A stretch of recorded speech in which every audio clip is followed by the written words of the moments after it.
আসসালামু আলাইকুম এভরিওয়ান। কাছে থেকে দূরে থেকে যে যেখান থেকে দেখছেন আশা করছি ভালো আছেন, সুস্থ আছেন এবং নিরাপদে আছেন।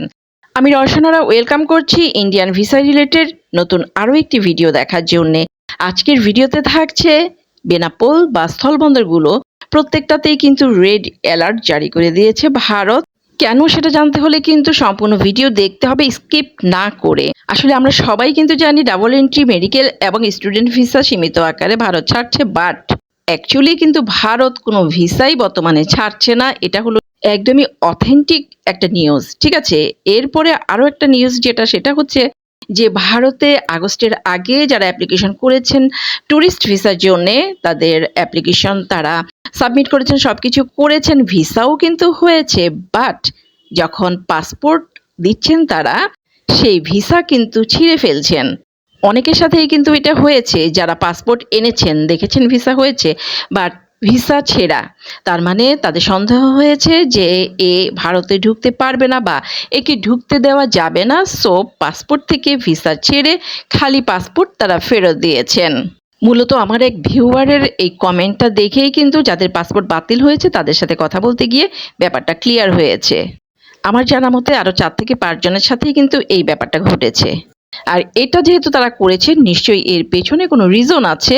মেবি সেই পার্সনকে তারা সন্দেহ করেছেন, ভেবেছেন যে তাদের ভারতে ঢুকলে সে নিশ্চয়ই এমন কিছু ঘটাবে যেটা তাদের দেশের জন্য ক্ষতিকর।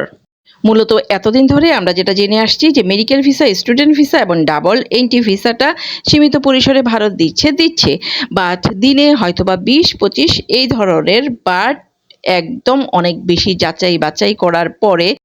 আর হচ্ছে মেইনলি যাদের ইমার্জেন্সি দরকার তারা কিন্তু নর্মালি অ্যাপ্লিকেশন করেছেন, কিন্তু ভারতের হাই কমিশনের অর্ডার নিয়েই তারা সেটা সাবমিট করেছেন এবং ভিসা পেয়েছেন। হাই কমিশন নিজেই যদি সেটা অর্ডার করেন বা বুঝেন যে না এই রোগীর বা এই লোকের যেতে হবে ভারত খুব ইমার্জেন্সি, সেক্ষেত্রে কিন্তু অর্ডারটা তারা পেয়েছেন। আর এই ব্যাপারগুলি কিন্তু শুরু হয়েছে তখন থেকে।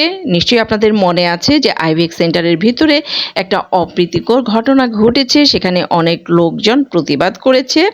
এরপর থেকে তারা কিন্তু মেন্টালি তখন থেকে বাংলাদেশিদের উপর মন ক্ষুণ্ণ ছিলেন, বাট তারা প্রকাশ করতে পারছিলেন না। রাজনৈতিক কারণেই হোক, সামাজিক কারণেই হোক, না হোয়াট এভার, যে কোনো কারণেই হোক তারা সেটা প্রকাশ করছিলেন না, তারা ভিসাও দিচ্ছিলেন না। হ্যাঁ, শুধুমাত্র হাই কমিশনের অর্ডারে তারা ভিসাটা ছাড়ছেন, তাও সেটা খুবই নগণ্য। স্লট হচ্ছে 4-5 জন দিতে পারছেন, এরপর আর দিতে পারছেন না।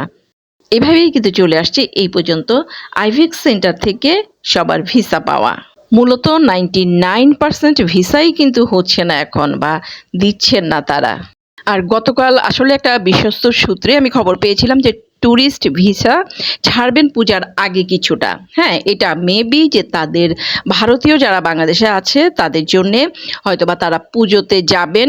ভারতের অনেকেই আছে যে বাংলাদেশে জব করেন, তাদের রিলেটিভ আছে, তারা হয়তোবা পুজো একসাথে করার জন্যে ইন্ডিয়ান হাই কমিশনের অনুমতি সাপেক্ষে কিন্তু ট্যুরিস্ট ভিসার জন্য অ্যাপ্লাই করতে পারেন এবং ভিসাও পেয়ে যেতে পারেন। এছাড়া আর কিছুই নয়। মূলত আমি বলবো যে সব ধরনের ভিসা যেমন বন্ধ ছিল আগে, এখনো আছে, সেটা কবে অ্যাভেলেবেল হবে সেটাও কিন্তু এই মুহূর্তে বলা যাচ্ছে না।